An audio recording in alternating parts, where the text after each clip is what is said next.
Good morning. Daily dose of Drag and Drive number 63 is replacing the Drag and Drive news for today. Guys, I just did not have time to get the full video done.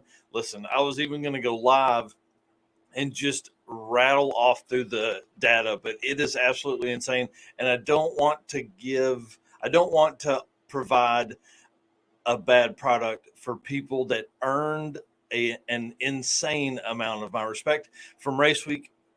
Lots of really cool cars. Lots of pictures that I'll be overlaying. I just need one more day. So we are going to do the Drag and Drive news on Sunday for the first time in a while. So be patient. There's a lot of updates I'm fixing to run through very fast, but then I'm back on editing the video. So here we go. We're going to start off with my favorite segment, and probably yours too, with the favorite cars of Built for Drag and Drive, brought to you by our friends at Sweet Patina. Now, guys, I met with Blake and them. They came to the Texas Motorplex stop and gave me this sweet shirt to wear, but he's offered everybody that is following us 10%. 10% discount. You can use the code DND57 on sweetpatina.com. Get 10% off any product you order there. So thank you very much to Blake. I'm excited to have them on board with us. We're going to have a really fun rest of the year and then an awesome time in 2023. They have signed up to sponsor the Built for Drag and Drive segment. So we'll be gathering all kinds of content. We'll be talking to racers and things like that. One of the coolest parts is the TKO hand cleaning wipes that I'll actually have with me at Hot Rod Drag Week. I had a few at race week, but I had put them in the trailer and then they were gone. So anyways, I forgot that they were there, and then Steven took off and I was no longer with him. And it was a hard week. I'll just say that. Drag week will be different. All right, let's get into these cars. These cars are built for Drag and Drive. Tom McGilton's Why Not Camaro. That is probably one of my favorite cars of the entire Drag and Drive community. I mean, runs 7-second quarter miles. It's got heated and cooled ZL1 seats. You can read all the stuff that's been about it, but air conditioning, twin turbo, big block, huge tires, and he pulls a big trailer all over the place. They had the front end off of that car several different times, working on stuff, keeping it going. Redhat Scotty and the Rickety Nightmare. Guys, that car was literally built in 6 weeks. Simple LS NA swap. They did put nitrous on it by the end of the week, I think. Maybe not. I don't know. Anyways, they ran 13s all week. That is just a testament to how those cars just work. I mean, 13s is pretty fast when you consider an NA build. Travis Wise, his tent trailer really has me thinking about building something like that. I had looked at probably doing a vintage camper and pulling it behind the old truck. I had looked at some rooftop tents over maybe a Crown Vic or something like that. But I think his trailer setup done in a little different way to maybe pull a golf cart underneath and have the rooftop tent on the top, I think is the way I'm going to go. So we're going to have to figure out some air conditioning because I don't like to sleep in the heat. But we have a ton of travels planned for next year, lots and lots of events to hit. So I need some place that I can lay my head for a little while and edit some videos and things like that while we're out on the road. But speaking of video edits, I have begun to edit the full video. That's really what took me all the time.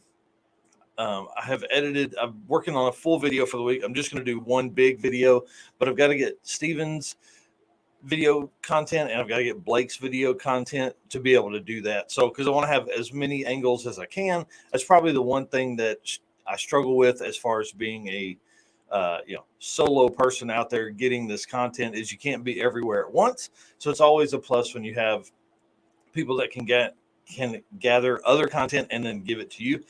We have loaded 34 race week videos. They are all shorts right now. So I'm working on, again, getting the full video done up probably by Tuesday. I would think I'll have it done just because there's a lot of content there. I think I probably have 30 minutes at least of content of my own that I took on the GoPro. And then obviously all the videos, all the short videos, and all the videos I haven't even released yet that we're releasing as we go throughout the day. Now, let's talk fun stuff here. Let's see, we got some comments, and then we're going to jump into two quick videos that I did put out. Hey, what's up? Good morning. Yeah, little portable AC unit and an inverter. I think that's the plan for sure. Definitely get some airflow going through there. Most nights it probably wouldn't be that bad, but definitely want to have have something moving around in there that is cool air. Now, if you drove around or walked around all week without a pinky fingernail, there's something wrong with you. Skylar Lipinski visited most racers, lots of spectators, raising money for the Wicked Chicks program of Race Week and Rocky Mountain Race Week. In total, listen to this, she raised $1,950 on donations alone and painted fingernails. I hope they went through 2 or 3 different bottles of fingernail paint. Now, I did take mine off because we had a big meeting at work on Friday. Sadly, it was almost hard to do. I almost wanted to go in there and have to explain to everybody. The winner of the Wicked Chicks Award, it was created to honor Daphne Reynolds and Morgan Hansen. It was given to 6 females this week of Race Week. So that's pretty awesome that Chad and Cody put this together in honor of their wives. So anyways, I put a quick video together for you guys to see all the big burly dudes getting their fingernails painted pink.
All right. So I love that. If you have pictures of your fingernail being pink, please send them to me or put them down in the comments below. I'd love to add to that.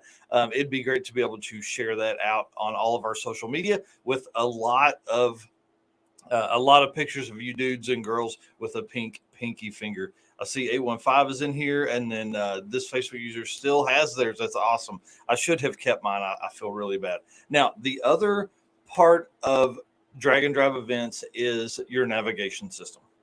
A lot of people talk about GPS and using this. We'll use or always use paper directions with turn-by-turn directions provided by the event host. The problem with that is by about day 3, navigation systems begin to break down. They become difficult to operate. Sometimes you just have to reboot them. And so we're going to look at a few navigation systems that were brought down and needed a reboot.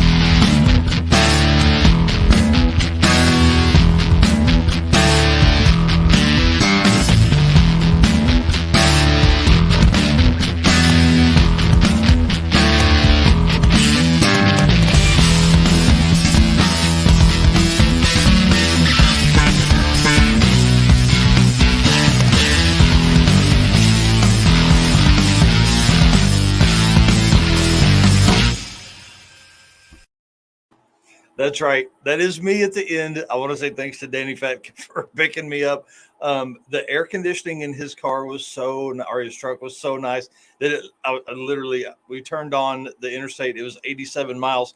I'm like, dude, I'm laying down for a minute. So I closed my eyes. It was great. The hard part is sometimes the navigator is going to need to drive because the driver needs a little bit of reboot time too. So make sure your driver, as a co-pilot, make sure your driver is getting a nap during the week sometime.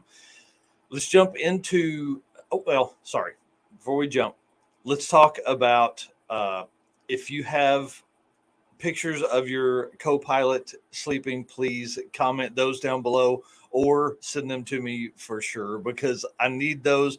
I would love to do a big, long video of of folks sleeping in awkward places to catch any kind of Z's that you can when you can.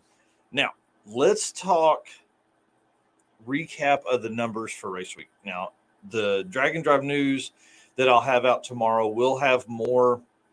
Obviously, we're going to go super in depth because that's where I get a little nerdy on stuff because I love the way the Drag and Drive community works. I love how all of these things, it's a ripple effect as we go down the list. So 266 people started the week by my count, and then 162 finished, 162 were returning racers. So 61% of the field had done race week 2020 or had been on a Rocky Mountain Race Week event before. Now, I didn't run it for this part here against race week for last year. So 61%, 162 were returning Rocky Mountain Race Week family. That means we had 104 newcomers put on, by my math here. So again, I'll dig in deep to those, make sure we've got all that stuff. I don't know if I added the motorcyclists in that. It's somewhere in there. I'll get all those numbers put together, but that's pretty awesome. 266, 162 people came back.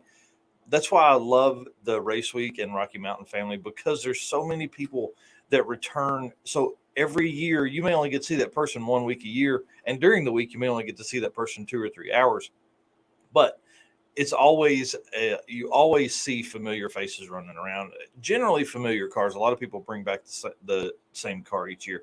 Rocky Mountain Race Week, all-time list updates. I've been working tirelessly on getting all of these lists updated. We are creating a 14-second list, so I want to congratulate the folks that are on it. There's 6. No, hang on.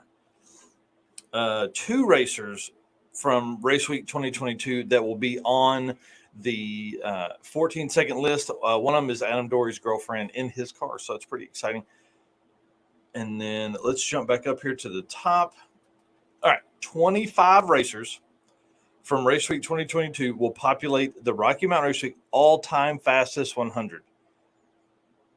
I'm going to say that again. 25 racers from Race Week will populate the Rocky Mountain Race Week all-time fastest 100 list. That's insane. That just tells you how fast these tracks are for Race Week. The new all-time fastest 100 is Matt Moore with his Rocky Mountain Race Week 2022 average of a 9.4775. With having 25, that means 25 people were bumped from the Rocky Mountain Race Week fastest 100. So if you are not, in this case, if you are not 74 and below, you were bumped. So if you haven't screenshot your spot yet and you want to have that as record in your phone, make sure you go do that. draganddrive.com, RMRW or RMRW all-time stats tab will get you into all the stats for the Rocky Mountain Race Week. Again, we have 6 newcomers to the Rocky Mountain Race Week all-time top 25 10-second racer list. The one farthest on the list is Dustin Cottle with a 10.0383 from Race Week 2022. Now, every racer on the top 25 10-second racer list has a 10.0 something average, to finish their week, except for the gatekeeper, Donald Hartley, and his race week finish of 2021, number 25 on the button there, 10.1164. So after RMRW 23, we're not going to have anybody on the top 25 10-second list that isn't a 10.0. It's pretty amazing. And then we've got 6 newcomers to the 11-second list, 5 newcomers. Now, these are all Race Week 2022 newcomers to the 11-second list, 5 for the 12-second list, 6 for the 13-second list. And then, of course, we talked about the 2 that are on the 14-second list. There are lots and lots of updates that are coming. I worked through about 8 lists last night for updates. I'm working through how race week will affect all of the lists outside of the Rocky Mountain all time. How they'll affect the top 100, how they'll affect every index list and things like that we have. And we haven't even started on the 8th mile list and Rowdy Radial and things like that. So lots of work for me to do. I will say these will drop probably almost daily. We'll have updates because, we go right into drag week next week or the week after this coming week. So all of this work will be done all over again. So if you have a spot on one of these lists and you'll need to check, you need to jump in and get your screenshot because I'm almost guaranteeing you it will change from drag week. So make sure you order your merch. We've got hats, hoodies, t-shirts, and decals.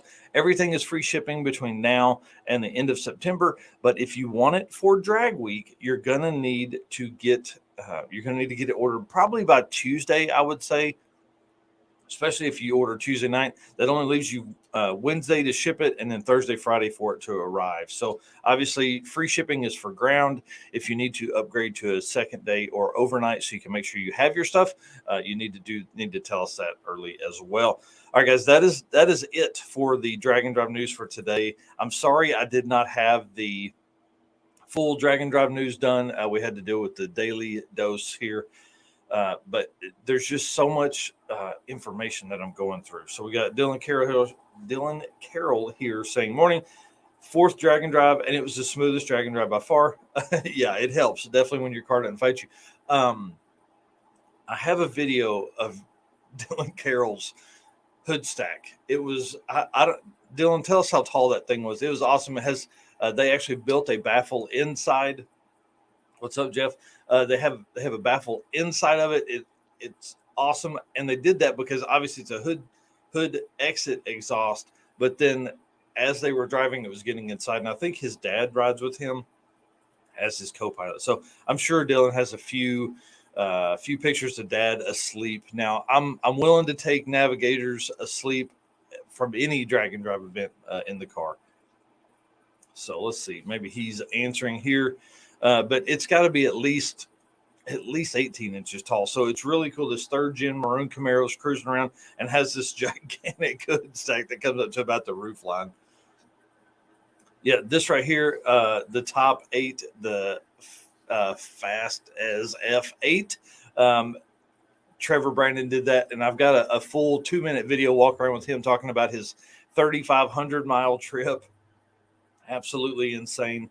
He did that in 2 days coming down here for this. Yeah, Dylan Carroll says it's 18 inches tall. Have several videos of that GTR launching. Super cool car, super cool guy. I really appreciate the time you spent with me talking about it. And every time we walked by your pits, it was you and Rich Guido and Bill Armstrong. Everybody was smiling. Everybody was having a good time, even though folks were wrenching on stuff. So thanks for hanging out and all that stuff. Guys, I want to say thank you so much for watching this morning. We will have a full episode tomorrow for the Drag and Drive news. All right, I'm out of here. Bye.